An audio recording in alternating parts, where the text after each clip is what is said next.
Alam nyo ba may isang pahayagang Malaya o sa English, The Free Newspaper. Ang kanilang headquarter ay matatagpuan sa Intramuros, Manila.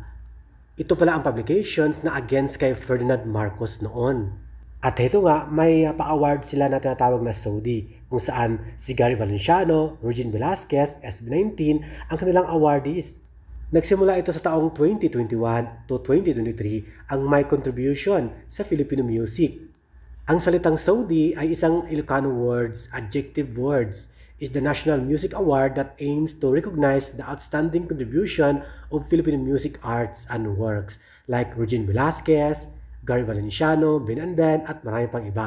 At ito nga ang pinaka-latest, SB19 pasok na pasok. Sila ay magkaroon ng awardees at ceremony ngayong July 27, 2025 this year. Kaya abangan natin yan ang SB19 mga 18. O diba may malaking ambag ang SB19 sa OPM Music. Kahiliran nila sina Gary Valenciano at Regine Velasquez.